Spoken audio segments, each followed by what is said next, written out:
Woo. Hello, hello, hello. Is anybody out there? I see one. Anybody out there?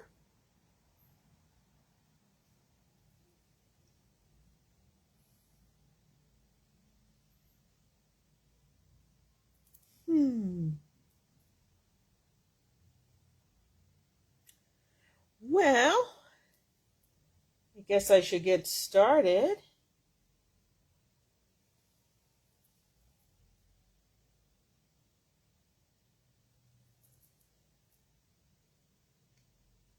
There's nobody out there.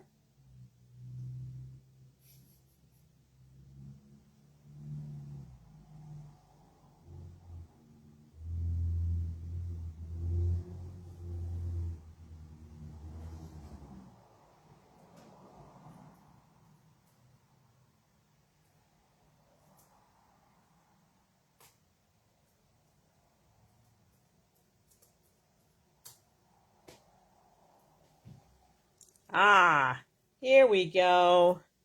Hi, I see some people popping in.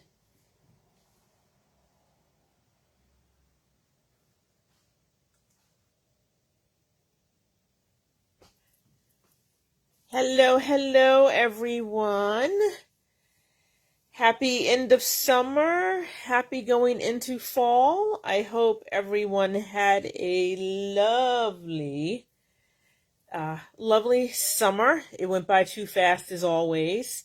So welcome back from Team Leslie Pope, me, creative director, creative designer at Beadsmith, who will be doing the demo with my trusty, dusty Team Leslie sidekick, Leslie Rogalski, fielding any questions that might come up.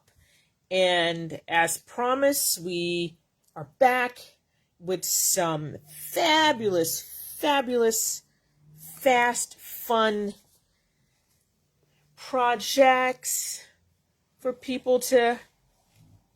Ooh, what's going on with my light here? There we go. So this one is called Flower Berries, and you only need 3 beads. Mini Gem Duo, faceted Microspacers, which I love, and some size 15s. And another one of my, what I always called rinse and repeat projects. Love them. It's easy to adjust this one for various size wrists, which is also always helpful, right?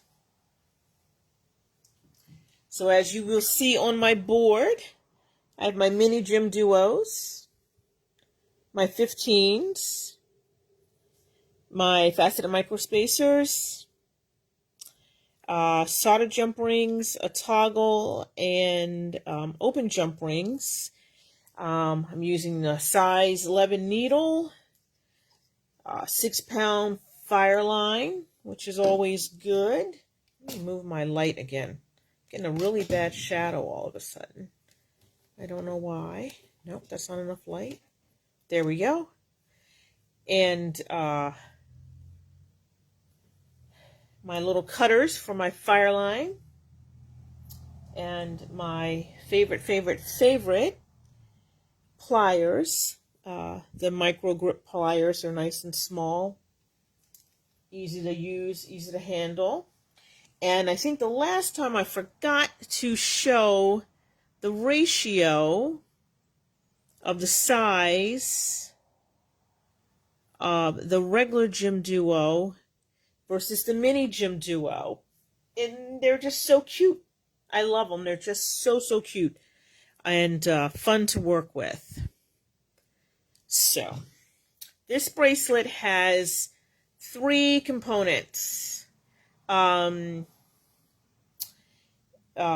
The beginning component, the ending component, and the connector components. What is going on with my light, people? I am so sorry. I'm getting a really bad shadow, and then I'm also not getting enough light on half of my board. Don't know. Okay, that's better. Alrighty. So, as always, the pattern will be in the I Love Beads section under Gem Duos, and there's very little written instructions, and there's one page of the illustrations, and as always, a list of the colors if you're interested in the colors that I have chosen for this project. So let's get started. So I have threaded about 12 inches of fire line on my needle, and I'm going to do the first component, which is a 15, 3 mini Gem Duos through what I'm going to call the inside hole. And yes, I did check all my little holes before I started this, although I still tell everybody, please check all of the holes of any multi-hole bead before you start stitching to make sure that they're clear, because you don't want to go around and get to your second part and then have a hole you can't get through. Okay, so I've strung on my 15 3 minis, 15 3 minis, and we're going to put it in a circle. I'm going to sew back through all of the beads, and then I'm going to make a knot before I go on to the next step.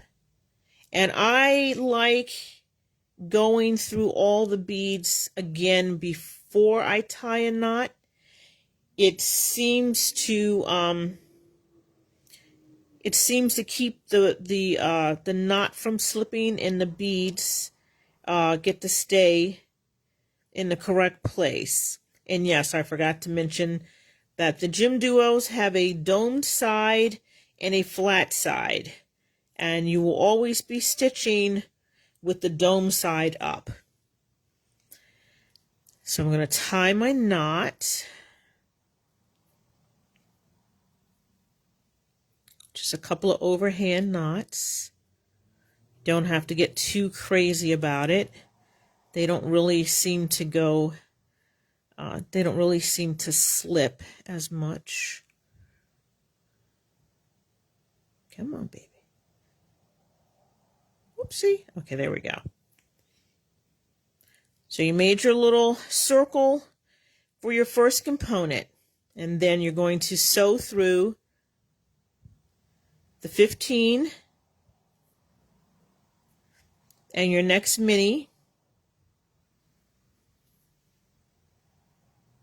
Doesn't sew, and then out through the top hole so you can start your second round. Okay, so we're going to pick up a 15 and one of these fabulous Microspacers, and another 15, and you're going to sew through the next mini. I'm going to do that one more time. 15, Microspacer, 15,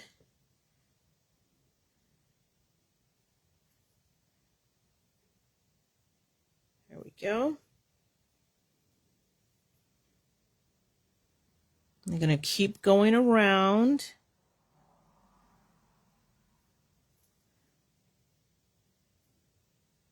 One more time. And then we're going to add what I'm going to refer to as the, oh, I didn't get far enough around. Whoops, one more. Sorry. one more. And then in this place, we're going to put what I'm calling the outie mini gem duo. And that's going to be where you're going to connect the rest of the components. Alrighty. And then, according to my instructions, which I'm not going to do, you're going to sew through all the beads again, and then secure your thread and snip it off. And then you're going to rethread your tail on a needle and also run it through a few beads and snip it off. But we're going to act like I'm going to do that, even though I'm not actually doing that, just for demonstration and time purposes. Okay, so now that component is complete, and this is your first end component. So I'm going to snip this off, and then I'm going to snip off the tail thread, and that is your first component. Now I'm going to show you how to do the connector components, because on the connector components you are going to need an outie on each side of it. So let's start again with a 15 and 3 minis and 15 and 3 more minis that are not cooperating with me. Come on. All right, here we go.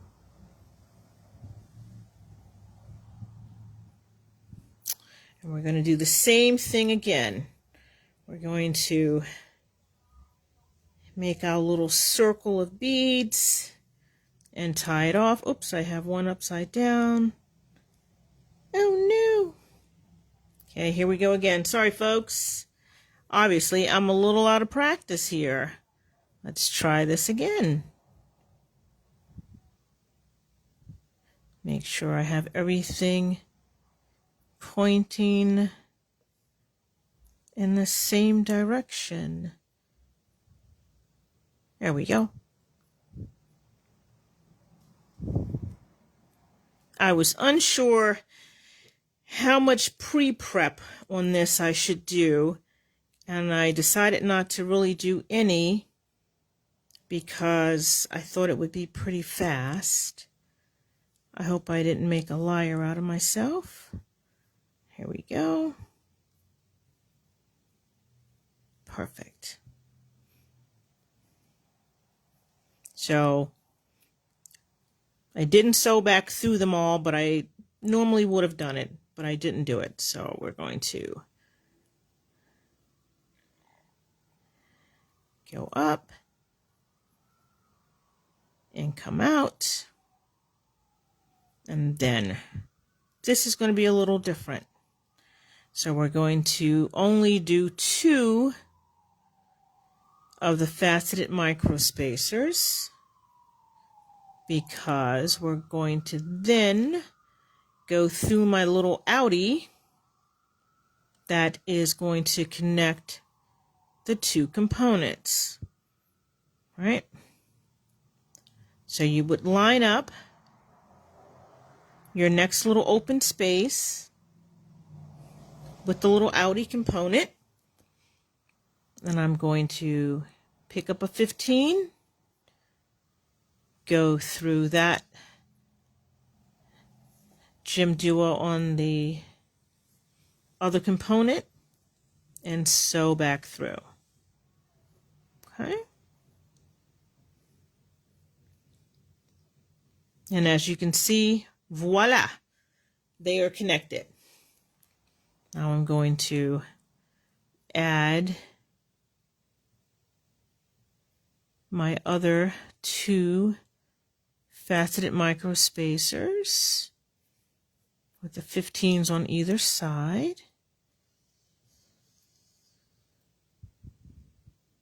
I have never used so many 15s until I started working at the Beadsmith. I used to avoid 15s like the plague, but they're a very useful bead. So now that we're across from the first connector, we're going to have to add another mini gem duo, because this is going to be the connector for your next component. So we're going to add another outie. And sew through a few beads. So here is a step that's not in the first component. We're going to sew around until we get to the other side of this connector, and then we're going to add some more beads. And that's just sort of for aesthetics. It's not really for anything else. It's just for aesthetics.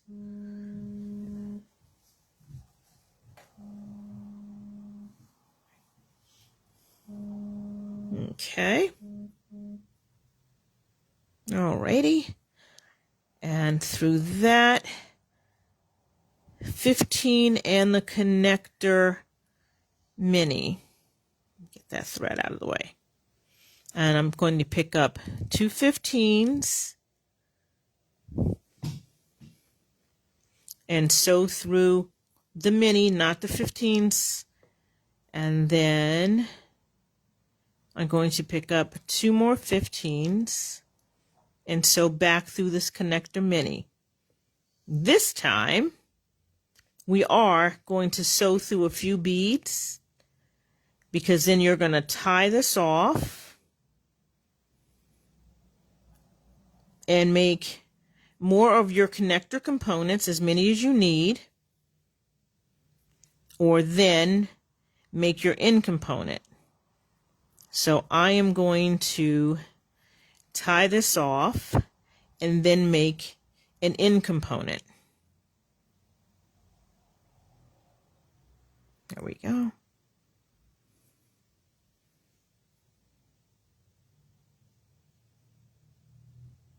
Okay. So we're going to act like we sewed all the way around this again, yada, yada, yada. And we're going to snip that off. And we're going to snip off the tail thread. And each time you do this, you see that you're going to have your connector, so you know where to start. So we're going to do one more component. And this one is going to be the end component. My 15s and my 3 minis, making sure that they're all facing dome up. There we go. And one more set.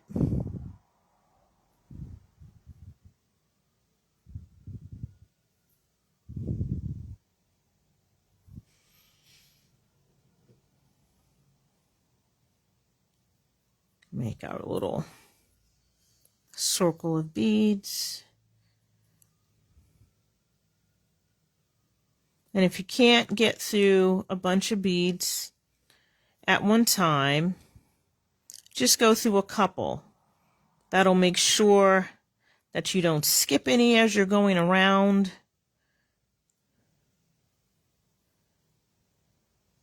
And you might save your sanity a little bit if it's too wonky to handle. This is a very, very small component to handle by itself. Okay. We're going to make our knot. Snug up our little circle.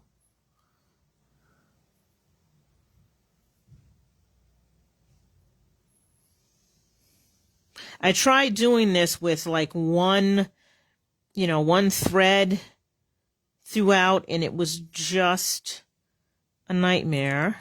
And of course, what did I just do here? My thread is all tangled. Oh, come on.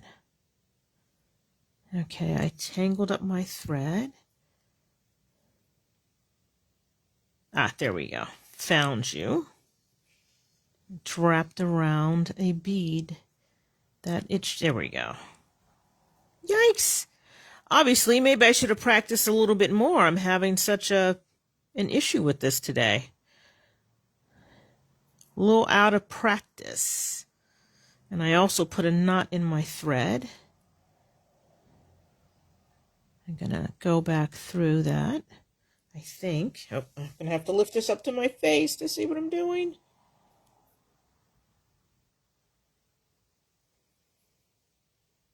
Okay. Come on.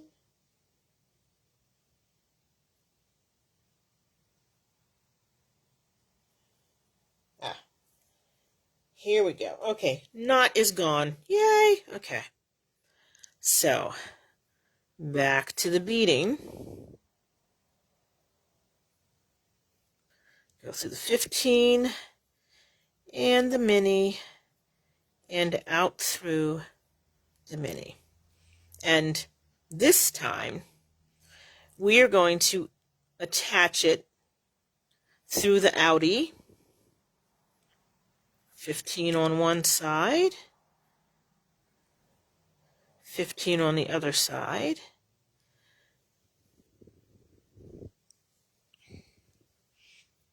Because we're going to just add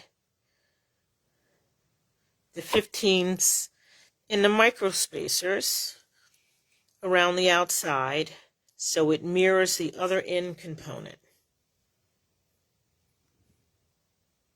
And that just makes it easier to remember, I think.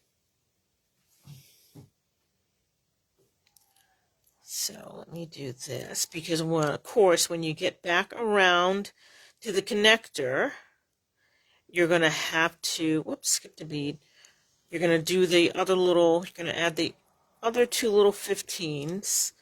And when we get to the final step, you will understand why I took the time to add those couple of little 15s over the connector. There we go. And one more. I just said, can I say it again? I just love the faceted microspacers. Love them. Okay. So we're back around to the connector. And we're going to do the same thing. We're going to pick up two 15s. So through that mini, pick up two more 15s. And so back through the mini. And a few more beads around the ring. Secure your thread. Snip your little tail off. And this is what it should look like.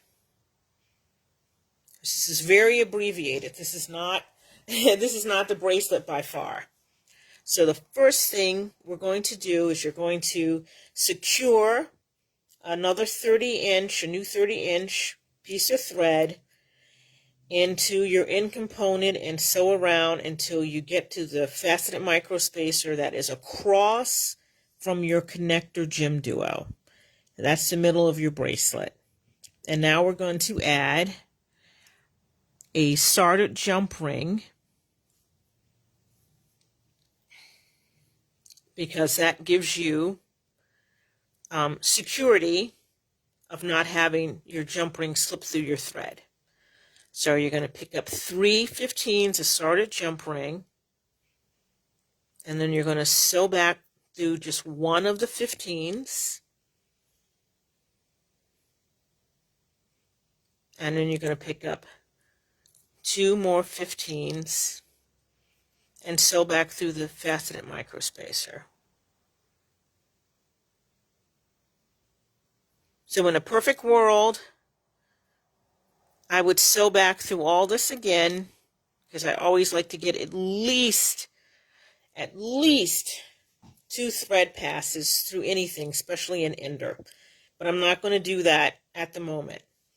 I'm going to act like I did that. And we're going to sew away from this. And make a couple of half hitch knots to secure your thread.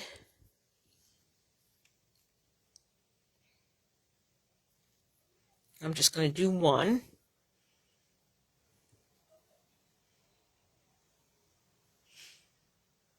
And then I'm going to sew around until I exit this 15 right there.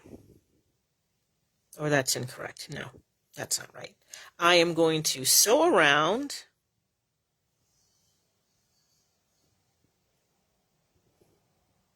until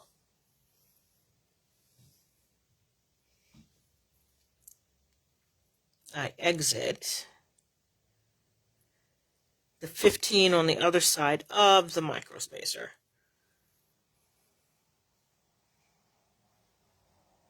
Then I'm going to pick up 2 15s and sew through the 2 15s that are sitting on the tip of the connector. This does 2 things. It gets you a second thread pass, and it also takes some of the wibbly wobbly out of the component. And I'm going to pick up 2 15s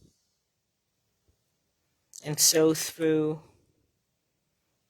the mini Jim Do, no, sorry, not the mini, sew through this 15, and we're going to work our way around, and we're going to add the next little embellishment, and you would keep going down your bracelet doing this until you get to your last component. And before you sew through too much to go and add that started jump ring, you're going to put a couple of knots in to keep your thread secure. Okay, so we're back to that. One of the 15s over the point. And I'm going to sew through the second 15. Pick up 2 more 15s and sew around the last component. And then you would just add your started jump ring to the other side.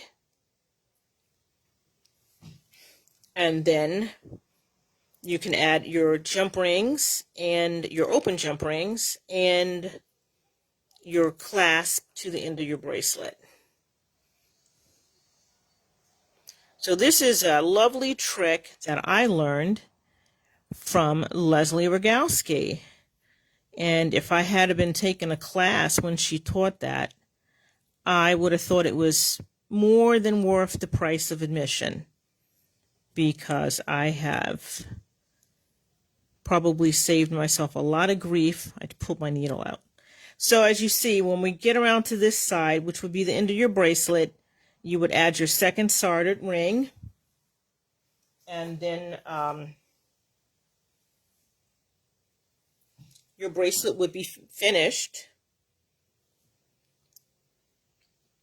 except for adding your clasp. So here's my started ring, here's my open ring, and here's the clasp. So if this comes off, your bracelet stays intact. Boom, not an issue. So that, like I said, I always thought that was worth the price of admission. So a few other things that I did with these guys was I had to, of course, make a smaller, more adjustable bracelet and add one of the partially finished bracelet ends that we at the Beadsmith and Team Leslie just love, love, love, love, love. And of course, I had to make at least one set of earrings. And this one is just with 2 components, but you could make, 3 components, shoulder dusters. You could put a starter jump ring on the other side, and hang a dangle off of it, hang a charm or some chain, because Leslie Rogowski knows I love doing that. So welcome back to my slightly bumpy beginning of the season for Facebook Live. I hope everyone enjoyed it, and it's another fun project that people would like to try. And remember, we love you. We love beads, and you can find all of these beads, components, fireline, and tools at your favorite bead reseller. They would be more than happy to sell you any of these fabulous things.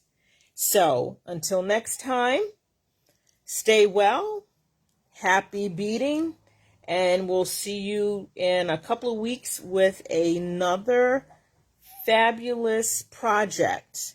So, bye.